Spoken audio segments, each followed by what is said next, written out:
Three scary true Thanksgiving horror stories. Story 1.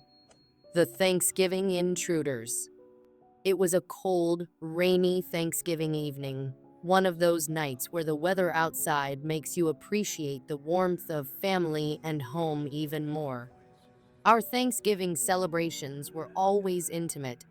Just my mom, my two sisters, our grandparents, and me.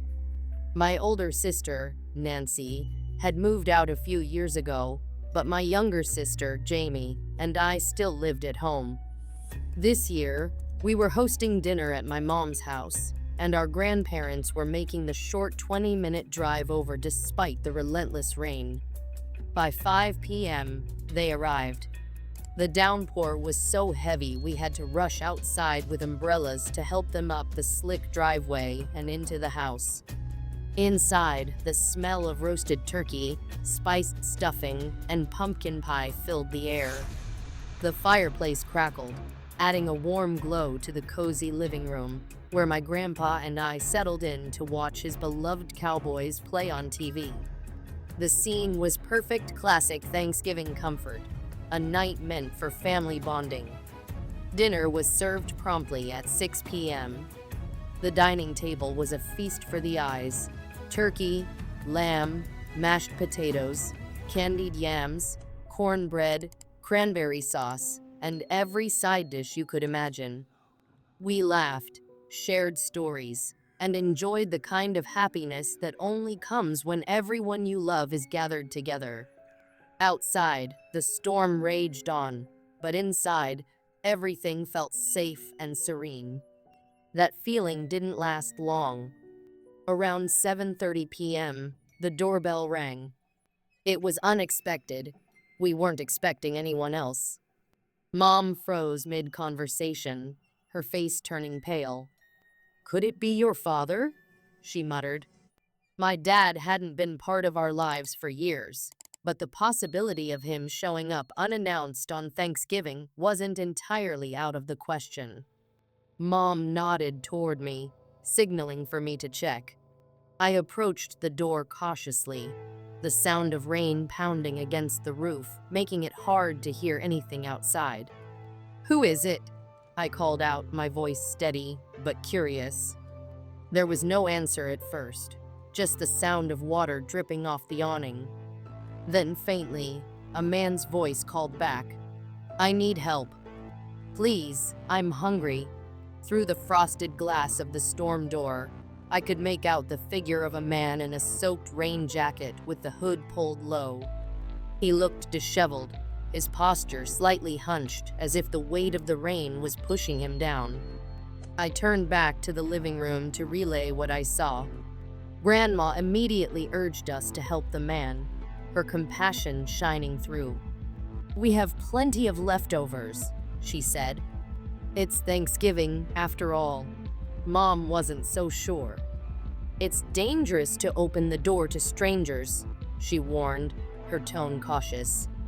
"But if you want to give him food, fine. Just don't let him in." I grabbed a paper plate and piled it high with turkey, mashed potatoes, and stuffing. Using another plate as a lid to shield the food from the rain, I approached the door again. When I held up the plate to show the man, his posture shifted. He straightened slightly, his hands reaching for the storm door handle. "Wait," I said quickly. "I'll hand it to you through the opening." But he didn't wait. He yanked the door handle and tried to force it open. Panic shot through me as I threw my weight against the door, slamming it shut before locking it again. "What are you doing?" I yelled, my voice cracking with fear. The man didn't answer. Instead, he banged on the glass, his movements frantic. I shouted for my family, and Nancy came running. Together, we braced the door as the man continued to push against it. Finally, we managed to shove him back outside and lock the door securely. But the nightmare wasn't over. As we caught our breath, I saw movement out of the corner of my eye. Two more figures were running up the driveway, their shadows distorted by the rain. They joined the first man, pounding on the door with a terrifying urgency. "Call the police," I shouted, rushing to lock the back door just in case. My hands shook as I dialed 911, explaining the situation to the dispatcher. The men didn't try to hide, they stood on the porch, shouting and banging on the windows. By the time the police arrived, they had vanished into the storm, leaving only muddy footprints and the scattered remains of the food plate I had prepared. That night, we learned a hard lesson. Even acts of kindness can put you in danger. The next morning, we installed a doorbell camera and vowed to be more cautious. Thanksgiving would never feel quite the same again.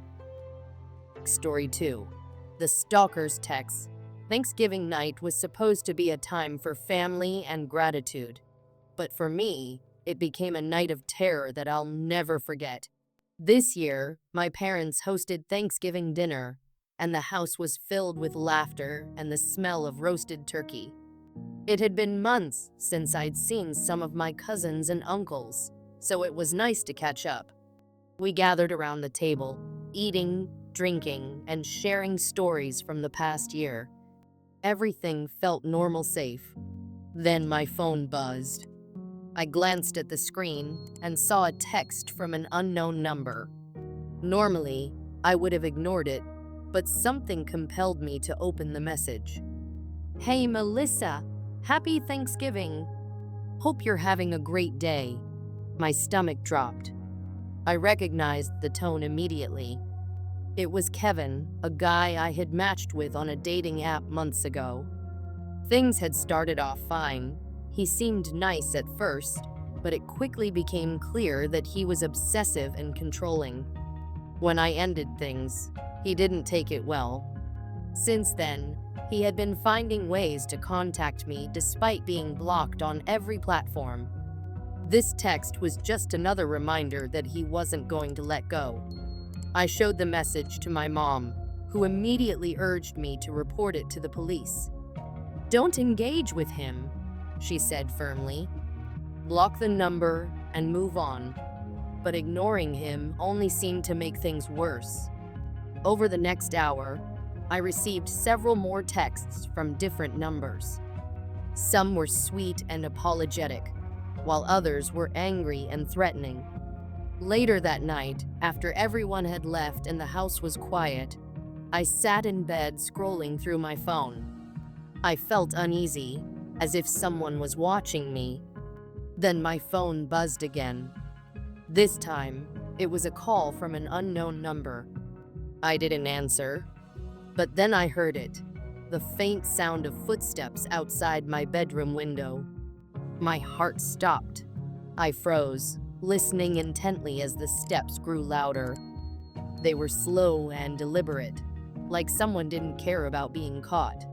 Gripping my phone tightly, I texted my roommate Chelsea, "Don't come home.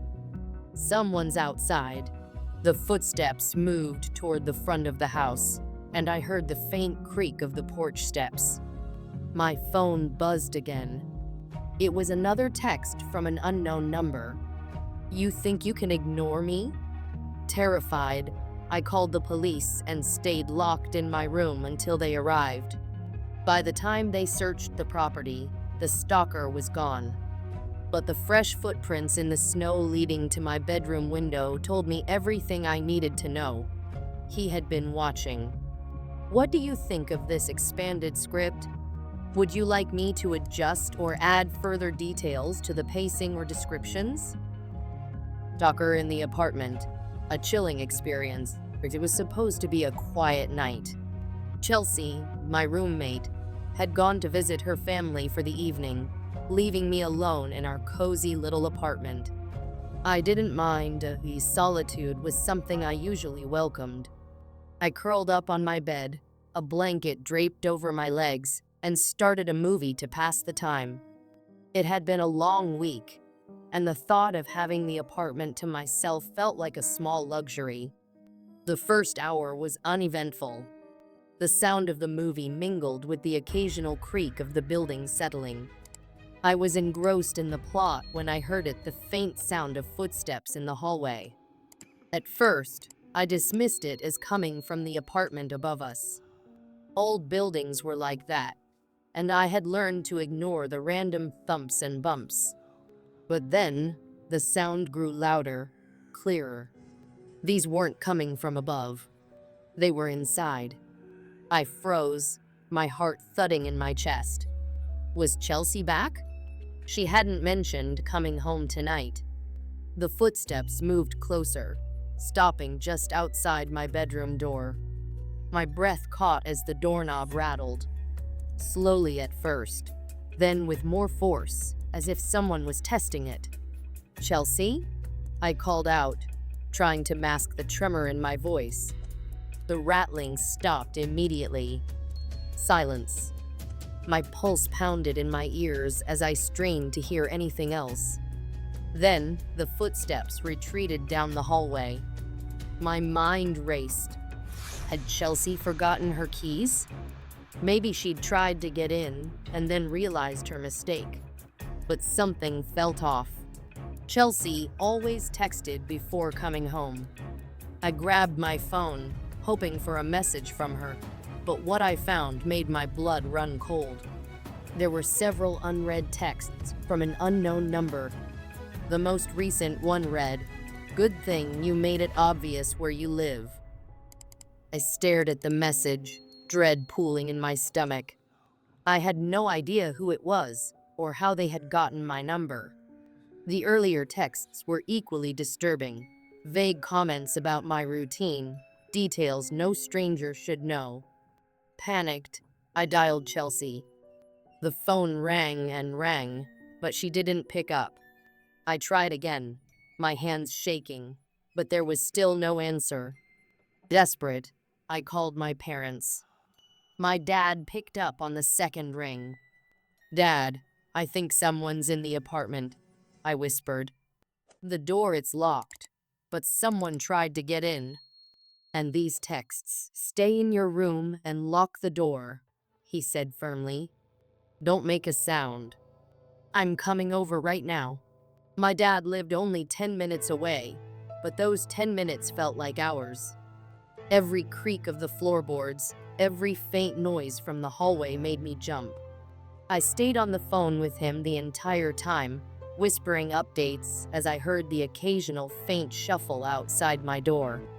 Then Chelsea called me back. Relief flooded me as I answered, but her response turned my fear into pure terror. "I'm not coming back tonight," she said casually. "I told you earlier." My blood ran cold. It hadn't been her at the door. Whoever it was, they were still in the apartment. When my dad arrived, he banged on the front door, his heavy knocks echoing through the silent apartment. I ran to let him in, feeling safer just seeing his face. Together, we searched every room, opening closets and checking under beds. The living room and kitchen were empty, but when my dad went to the large sliding kitchen window, he paused. It was slightly ajar. "This is how they got in," he said, his voice grim. "You didn't lock it." I felt sick. I always double-checked the doors, but I hadn't thought about the windows. That night, I packed a bag and went to sleep at my parents' house. The next morning, we filed for a restraining order against the unknown stalker. Seeing Kevin, the man responsible, in court weeks later, sent chills down my spine. He had been watching me for months, and while I couldn't prove he had entered the apartment that night, I knew it was him. The restraining order gave me a sense of safety, but to this day, I'm always looking over my shoulder, hoping no one else becomes his target. Thanksgiving turned chilling after Thanksgiving was a cherished tradition in our family, a time for laughter, good food, and reconnecting. That year, my Uncle Ben hosted at his rustic lakeside house in rural Florida. The house wasn't fancy, but it was spacious, with a large yard that stretched down to the water's edge. The surrounding woods gave it a secluded, peaceful feel perfect for a family gathering. By mid-afternoon, everyone had arrived. The adults mingled on the patio, sipping wine and beer, while the kids played a spirited game of tag in the yard. Uncle Ben had set up a makeshift cornhole tournament, and the sound of laughter filled the air. As the sun dipped below the horizon, we gathered under the gazebo, the warm glow of string lights casting a cozy ambience. It was around 6 o'clock when my younger cousin froze, pointing toward the woods. "Dad, who's that?" he asked. We all turned to look. At the edge of the tree line stood a man, barely visible in the fading light. He wasn't moving, just standing there, watching us.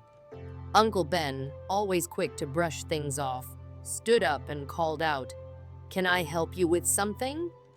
The figure didn't respond. As the silence stretched on, an uneasy tension settled over the group. Finally, Uncle Ben, emboldened by a few beers, marched halfway toward the woods. Before he could get too close, the man turned and disappeared into the trees. "Just some local nut," Uncle Ben said, waving it off as he returned to his seat. But his wife, Aunt Mel, wasn't convinced. She kept glancing nervously toward the woods, her hands gripping her wineglass tightly. As the evening went on, I spotted the man again, this time closer to the lake. I pointed him out, and Uncle Ben's jovial demeanor evaporated. He stood up, his expression hardening. "Stay here," he said, walking briskly toward the water. But before he could reach the man, the figure turned and vanished into the woods again. By now, everyone was on edge. Then, as if to make matters worse, a second man appeared, standing at the opposite end of the yard. He was taller, broader, and just as unnervingly still. Uncle Ben, my dad, and a few cousins decided to confront him, but as they approached, the man slipped away into the shadows. "That's it," Aunt Mel said, her voice trembling. "Everyone inside." Now, we hurriedly cleaned up the food and retreated into the house, locking the doors and shutting every curtain. The festive atmosphere had vanished, replaced by a heavy sense of unease. Uncle Ben turned on all the exterior lights, but the vast yard and dark woods still felt menacing. Later, I went back outside to grab a few beers from the cooler by the gazebo. The night air was crisp, and the quiet was almost oppressive. As I bent down to pick up the bottles, the lights outside flickered and went out. My heart stopped. Then I heard it, the slow scrape of a chair being dragged across the concrete under the gazebo. I turned, and my breath caught in my throat. A massive figure loomed in the darkness, his silhouette just visible against the faint glow of the moon. He was circling the table, his movements deliberate and menacing. I dropped the beers and ran back to the house, screaming for Uncle Ben. My dad and uncle rushed outside just as a loud banging erupted from the opposite side of the house. It felt like we were surrounded. Inside, Aunt Mel locked the doors while the kids huddled together, wide-eyed and terrified. Then a brick smashed through the kitchen window, sending glass flying. Attached to it was a note that read, "Leave now." Uncle Ben, usually unshakable, called the police. When they arrived, the intruders were long gone, but the officers found footprints near the tree line and the remains of a small campfire deep in the woods. They believed the men had been watching us for hours, possibly even days. To this day, we don't know who they were or what they wanted. But on a night meant for family and gratitude, we were left with only fear and unanswered questions.